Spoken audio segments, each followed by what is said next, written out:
Un saludo a los y las salvadoreñas que nos miran en cualquier parte del mundo y a los que nos miran aquí en el país. Para todos ellos un fuerte abrazo. Un saludo a Enrique Rivera, a Cristina Sánchez y a Pedro Sorto, que nos miran en diferentes partes del país. Un saludo a Tito, a tu abuela Lucy, a tu mamá Lorena y a tu papá Carlos. Hay que manejar bien la cuarentena, Tito. Hay que tener siempre una serie de trabajos y actividades que hacer. Pero tu abuela y tu mamá saben manejar eso muy bien. Un abrazo a todo el grupo familiar. Hoy estamos en el 5 de mayo. Y el 5 de mayo de 1818 nació en Treveris, Alemania, Carlos Marx, el mayor pensador, el intelectual completo, el político completo. Nadie como Marx ha estudiado las entrañas del capitalismo.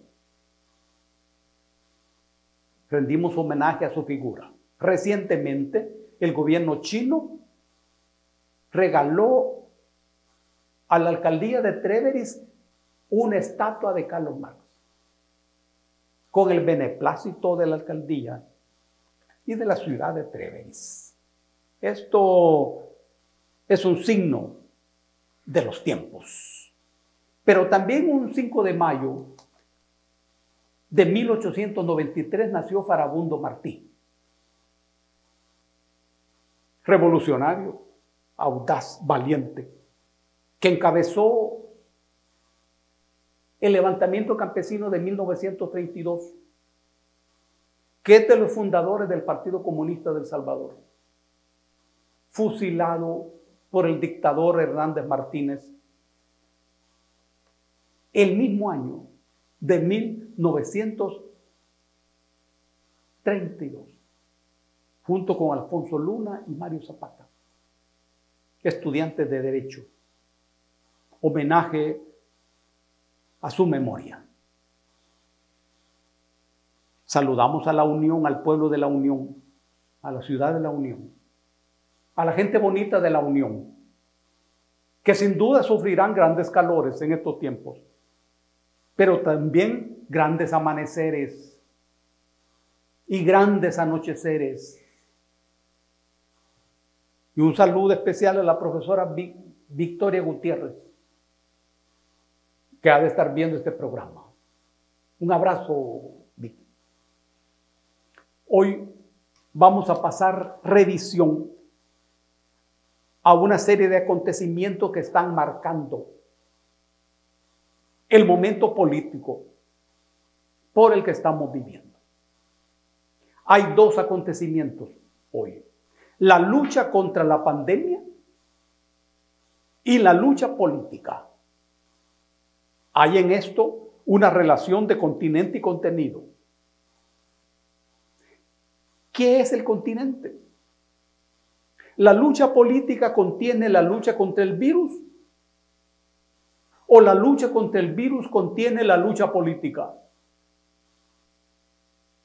La lucha política es permanente. Eso caracteriza al ser humano. Es la lucha por el poder. Es la lucha mediante el cual determinados sectores intentan poner sus intereses por encima de los intereses de los otros. La lucha contra el virus, en realidad, es una lucha también permanente de la humanidad. Desde siempre, la humanidad se ha enfrentado a epidemias y a pandemias de diferente dimensión y tamaño. Pero entre ambos factores hay relaciones intensas. El virus es un enemigo mortal, inexorable, ciego, que no te ama, que no te odia, que no te estima, pero que te mata. Este virus no tiene voluntad. No quiere matarte, pero hay que defenderse. Y esa confrontación determina una verdadera guerra, que es por la que estamos atravesando nosotros. La lógica de la guerra es fundamental en la cabeza, tanto de los que están en cuarentena como de los que están dirigiendo esa guerra. Ahora, por el otro lado, está la lucha de la economía. Para esta economía predominante, que es la economía capitalista, el enemigo no es el virus, sino el enemigo es la política adoptada ante el virus. En la medida en que para tener éxito contra el virus hay que paralizar la vida de la sociedad. Y hay que construir la distancia social y hay que establecer la cuarentena. Pero si se establece la cuarentena y esta cuarentena es exitosa, este mercado capitalista no puede disponer de sus siervos. No puede disponer de su mano de obra explotada por ellos. Hay que cerrar las fábricas. Hay que cerrar los centros comerciales. Hay que cerrar los centros en donde se compra y se vende. Precisamente porque allí se opera una aglomeración de personas. Entonces, entre la lucha contra el virus y la lucha en el mercado, estalla una guerra cruzada. La humanidad lucha contra el virus, defendiendo la salud, es decir, la vida de las personas. Pero el mercado no lucha contra el virus, sino que lucha contra esa humanidad que se enfrenta al virus, por la sencilla razón que la confrontación con el virus implica paralizar esa economía capitalista.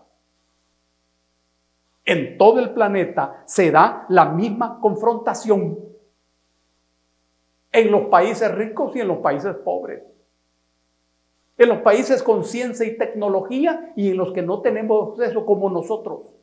Es exactamente la misma confrontación. Ahora bien, aquí estamos hablando del mercado. No estamos hablando del comercio. Claro, los dueños del mercado hablan en nombre del comercio. También hablan en nombre de la economía.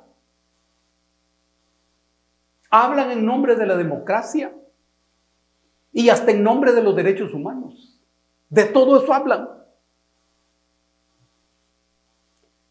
En realidad hay confrontación entre el comercio y el mercado. Porque el comercio es la relación, el intercambio de cultura, de economía, de técnicas, de filosofía, de religión entre los diferentes grupos humanos. Porque ninguna sociedad tiene en su territorio lo que se necesita para vivir y debe intercambiarlo con otros. Yo no tengo madera, pero tengo sal. Yo te doy sal a vos y vos me das madera. Este es el comercio.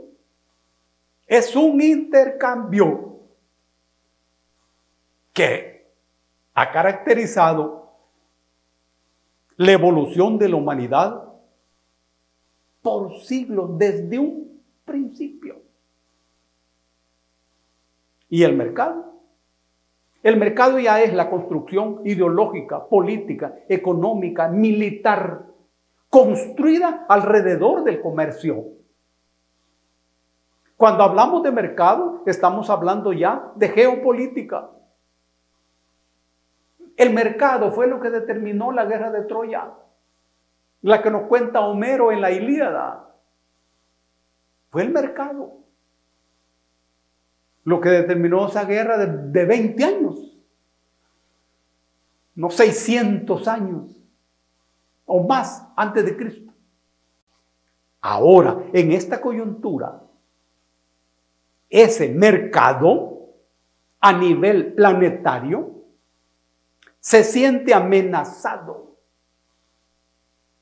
por la lucha contra el virus de los diferentes gobiernos. Para este mercado, repito, el enemigo no es el virus. El enemigo es la política del gobierno. Y ocurre que en países como nosotros, sin ciencia, sin tecnología, la previsión más segura sigue siendo la cuarentena. Para evitar que la mayor cantidad de personas lleguen a la etapa curativa, donde tendremos grandes dificultades. Dependemos de la cuarentena y dependemos de la distancia social. Ahora, este mercado, en nuestro caso, ha seguido un proceso que lo podemos graficar. En un primer momento se establece la cuarentena.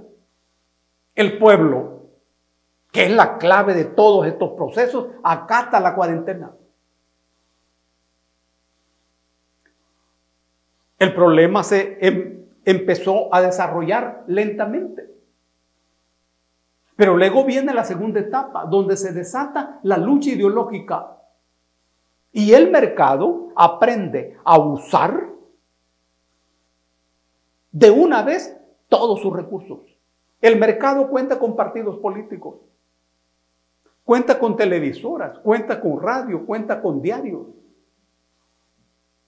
con un equipo de intelectuales que sueltan los perros de la lucha ideológica en contra de la cuarentena, pero sin decirlo expresamente. En este afán,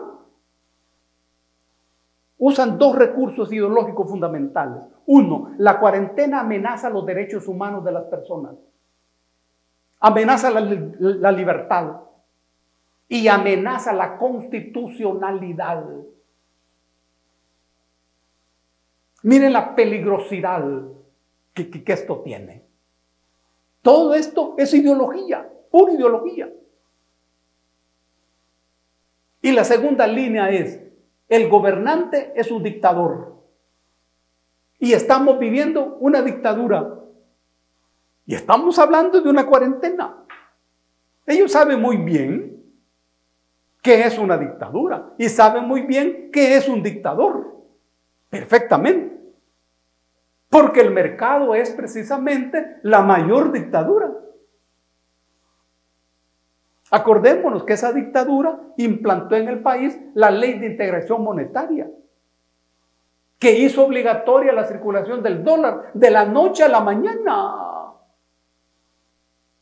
¿Qué más dictadura que esa?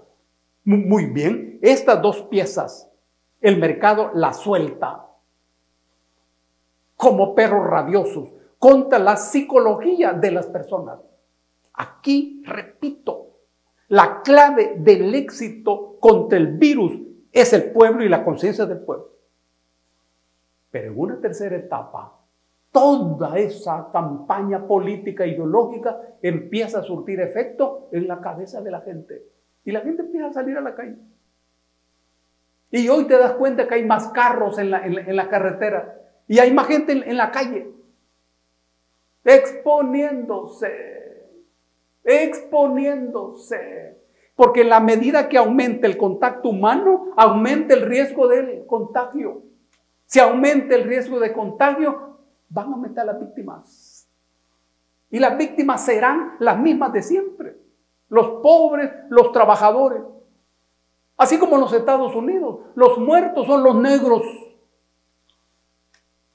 Y los emigrantes de diferentes países, entre ellos nosotros. No son los grandes empresarios, los grandes burgueses. Menos Donald Trump. Lo mismo ocurre aquí.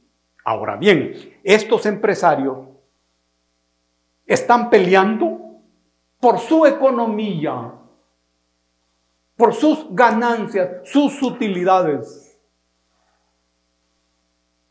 No hay pelea por la economía de la gente. Para nada, en absoluto. Es para su interés. Entonces la confrontación es vital. El presidente es dictador y la cuarentena viola los derechos humanos y viola la libertad. En esta etapa ya se abre la lucha directamente contra la cuarentena. Y ya hay plumas que están hablando contra la cuarentena. Este es el momento más peligroso. Cuando el contagio sube casi exponencialmente, en la medida en que hay más pruebas médicas y clínicas, porque si el virus no te busca, hay que buscar al virus. Esa es la filosofía. Y entonces suben los números. En ese momento están. Cuando el virus está ya en las comunidades, está en la ciudad, sobre todo en las ciudades más grandes como San Salvador, Santana, San Miguel. Entonces, en este momento, en donde se recrudece la confrontación con el virus, también se recrudece la confrontación política con el mercado. Ojo, las cabezas del mercado no solo luchan por su pisto, luchan por su ganancia, luchan por sus utilidades, pero no solo por eso. Luchan porque la normalidad que se establezca después de la pandemia sea la normalidad de ellos. ¿Hay normalidad en una sociedad cuando las regulaciones, las normas establecidas son entendidas por la gente como algo natural? La normalidad entonces es la naturalización de las normas sociales. Cuando la gente mira como natural las imposiciones de los diferentes sectores. Es natural que los ricos no paguen los impuestos y que los pobres sí. Muy bien. Entonces, los grandes propietarios buscan, además de sus ganancias, que la normalidad sea la de ellos. Y el pueblo debe saber muy bien que cuando se dice que nada volverá a ser como antes, esa es una aspiración, es un deseo legítimo. Pero hay que saber que nada de eso va a caer del cielo, que nada de eso va a ser un regalo de Dios. Si el pueblo necesita eso, y el pueblo necesita eso, debe luchar por ello. Debe movilizarse y debe organizarse. Al fin y al cabo, Cielo es un proyecto histórico inconcluso, humano, pensado desde la tierra. Es decir, puede haber una tierra sin cielo, pero no puede haber un cielo sin tierra. Y el cielo es una construcción. Cada persona tiene un cielo expresado en su proyecto de vida que tiene aquí en la cabeza. El cielo que buscamos es que nada vuelva a ser como antes. Pero para alcanzar ese cielo hay que luchar. Hay que luchar. No hay que atenerse. Incluso dentro de la pandemia hay que saber establecer las vías de comunicación. Hay que estar en contacto. Hay que estar intercambiando opinión. Y hay que aprender a movilizarse. Si el pueblo no hace eso, la normalidad que se le va a imponer será la misma de siempre. Hay que luchar porque no sea así. Un abrazo para todos y para todas.